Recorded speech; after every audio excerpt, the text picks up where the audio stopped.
Mark Hammett, minister again of the Weber Road Church of Christ. It's good to be with you for this devotional and daily Bible reading. I hope you'll turn to Psalm 31. Psalm 31 is where our reading will come from today. If you'll turn there, we'll be there in just a few moments. I heard a story about a man named Wally. He owned a farm in Connecticut. Wally had a remarkable talent with birds, specifically chickadees.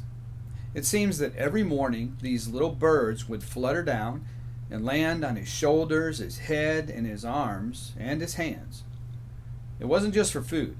He would talk to them, and they seemed to at least enjoy his companionship. Well, there was one woman that was so enthralled that when she visited him, she asked for permission to try to get the birds to do for her what they did for Wally. Well, she practiced, it seems, for many days, but she never got one bird to land on her.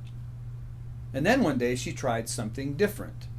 She talked to Wally, and she got his fedora, put it on her head. She wrapped herself in his mackinaw, and seconds later she was covered with chickadees. You see, they came to her because they trusted Wally. She looked like him, and because she was wearing his clothing, his scent was on those clothes, and so they trusted her as a result. One of the illustrations we can use with that story of Wally and the birds and the woman is that trust is a valuable commodity. People rarely give trust. Usually it's something that is earned. But without having trust in someone or something, it's hard to do anything in this life. Who do you trust in? Maybe you have very close friends.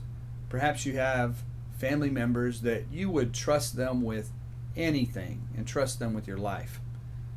Well, the question that we're going to consider as we read from Psalm 31 is, do you trust in God? He is trustworthy, and I hope that you do. Let's go ahead and read from Psalm 31. Psalm 31, starting in verse 1. In you, O Lord, I take refuge. Let me never be put to shame. In your righteousness deliver me. Incline your ear to me. Rescue me speedily. Be a rock of refuge for me, a strong fortress to save me. For you are my rock and my fortress, and for your name's sake you lead me and guide me. You take me out of the net they have hidden for me, for you are my refuge. Into your hand I commit my spirit. You have redeemed me, O Lord, faithful God. I hate those who pay regard with worthless idols, but I trust you, Lord. I will rejoice and be glad in your steadfast love. Because you have seen my affliction, you have known the distress of my soul. And you have not delivered me into the hand of the enemy. You have set my feet in a broad place. Be gracious to me, Lord, for I am in distress. My eye is wasted from grief, my soul and my body also. For my life is spent with sorrow, and my years with sighing. My strength fails because of my iniquity, and my bones waste away. Because of all my adversaries, I have become a reproach, especially to my neighbors, and an object of dread to my acquaintances. Those who see me in the street flee from me. I have been forgotten like one who is dead. I have become like a broken vessel. For I hear the whispering of many, terror on every side, as they scheme together against me, as they plot to take my life. But I trust you, O God, O Lord. I say you are my God. My times are in your hand. Rescue me from the hand of my enemies and from my persecutors. Make your face shine on your servant. Save me in your steadfast love. O Lord, let me not be put to shame, for I call upon you. Let the wicked be put to shame. Let them silently go to Sheol. Let the lying lips be mute, which speak insolently against the righteous in pride and contempt.